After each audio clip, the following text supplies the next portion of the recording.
Malum testinin içinde ne varsa dışına o dökülür. Sayın Erdoğan'ın şoförlüğünden milletvekilliğine kadar yükselen biri var.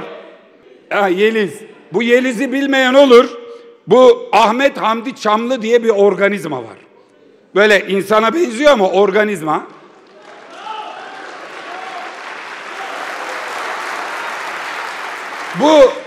Bu organizma mecliste bu tek adam rejimi gelirken, bunlar vura kıra rejimi değiştirmeye çalışırken, Cumhuriyet Halk Partililer direnirken, o büyük mücadele günlerinde diğer muhalefet partileri direnirken, o büyük mücadele günlerinde birisi abuk subuk bir yayın yapıyor. Kullanıcının adı Yeliz. Rezil rezil yorumlar, muhalefet milletvekillerine bir sürü hakaretler, bir sürü rezillikler. Sonra bu beceriksiz ekrana bir basıyor. Kamera bir dönüyor. O iğrenç bıyıklarıyla karşınızda Ahmet Hamdi Çamlı. Yeliz. Yeliz. Yeliz. Türkiye'deki bütün Yelizlerden özür diliyorum. Türkiye'deki bütün Yelizlerden özür diliyorum. Türkiye'deki Yelizleri görünce Yeliz, ama bunu görünce Yeliz diyor insan. Yeliz Allah. 1923'e kanlı darbe demiş. Yeni bir devlet kurmaktan bahsediyor. Bu alçaklığı tabii cehaletle falan açıklayamayız. Artık Atatürk'ün gençliğe hitabesinde dediği gibi gaflet ve delaletin ötesinde bir hıyanet çizgisindedir kendisi. Sayın Erdoğan'ın bu hadsizliği kınamasını bekledik, kınamadı. Partisinin kınamasını bekledik. Kimi kafi görmüş bunu. CHP'de birinin dili sürtse ya, dili sürtse. Sonrasında genel başkan ne derse desin, grup başkan vekilleri ne derse desin. Hatta tank palet fabrikasını satmışlar. Katarlılara satmışlar. Ali Mahir Başkan o dönem yeni milletvekili konuşma sırasında diyor ki ordu Katarlılara satılmış. Vay, orduya satılmış dedin. Türkiye'yi ayağa kaldıranlar. Bu alçak bu ifadeleri kullanıyor. Ömer Çelik Saadet Su'ya bir tweet atmış, şöyle diyor. Türkiye Cumhuriyeti göz bebeğimizdir. Biz Cumhuriyetimizi seviyoruz. Ona gözümüz gibi bakıyoruz. Güya bu Ahmet Hamdi'nin yaptığı rezilliği bundan onarıyor. Kimi de bunu almış diyor ki tamam, Ömer Çelik'in dediği geçerlidir. Çok daha vahim olanı. Geçtim AK Parti. Tayyip Erdoğan susuyorsa, Ömer Çelik etrafından dolanıp adını vererek kınayamıyorsa, AK Parti disiplin işlemi yapamıyorsa, bakanlar her şeyde sıraya giren, Fahrettin bunları sıraya sokuyor. İp gibi olun diyor bakanlara. Bir tweet taslağı atıyor. Hadi bakayım 1,5 saatiniz var, ip gibi olun, hepsi diziliyorlar. Fahrettin Altun'un gösterdiği istikamette. Fahrettin Altun bu bakanları tesbih gibi dizip bunu kınamıyorsa bu normal bir şeydir. Demek ki milletimiz bilsin, bu ülkenin %90'ı, 95'i, 97'si Atatürk'ü sevdiğinden bahseder. Oy verilen AK Parti Atatürk'ün kurduğu cumhuriyete düşmanlık eden, Atatürk'ün kurduğu cumhuriyeti ilanına kanlı darbe diyen bir alçağı kınayamamaktadır, cezalandıramamaktadır, sahiplenmektedir. Onun sözü AK Parti'nin sözüdür.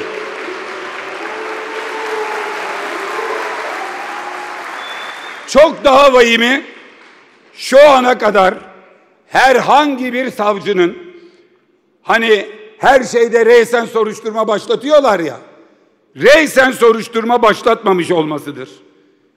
Bir iftiracının sözüne kapıya dayanıp şafak operasyonları yapanların bir kelime bunun üzerinde söz kurmayıp, gidip de bu kişiyi almayıp, buna dava açmayıp, adeta rejimin aparatı olduklarını ve ayıp tarafı şudur ki, Cumhuriyet, bu devlet sizin makamınıza, Cumhuriyet Başsavcısı unvanını vermiş. Ünvanınızda taşıdığınız cumhuriyetin kurulduğu 1923'e kanlı darbe diyen birine, haddini bildirmeyen, hesabını sormayan, soruşturma açmayan o ünvanı da hak etmiyor. Bu cumhuriyetin size verdiği ünvanlar da, ödediği her kuruş maaş da haram zıkkım olsun hepinize. Haram zıkkım olsun.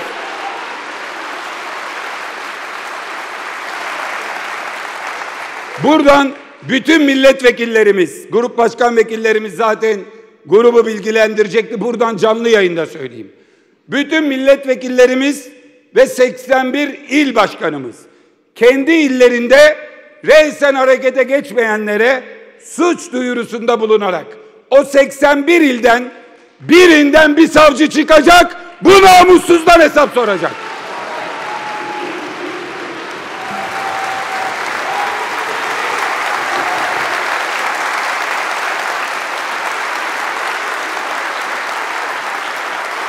Bir şey daha var. Hani diyoruz ya, kazanmak için ne lazım? Ahlaki üstünlük, psikolojik üstünlük, çoğunluk enerjisi. Hani diyorlar ya, nasıl oluyor ya? Amasya'da böyle miting. Amasya tarihinin en büyük mitingini yazın ortasında gece vakti yapıyor CHP. Bayburt'ta 800 oy aldığı Bayburt'ta 15.000 kişiyle miting yapıyor CHP. Nasıl oluyor ya? Konya'da Tayyip Bey'in kaçtığı meydanı dolduruyor CHP. Ahlaki üstünlük burada. Bakın, o Ahmet Hamdi Çamlı denen organizma iğrenç paylaşımının altına anket koymuş. Katılıyorum, katılmıyorum. Kendisine katılanların oranı %5, katılmıyorum diyenler %95.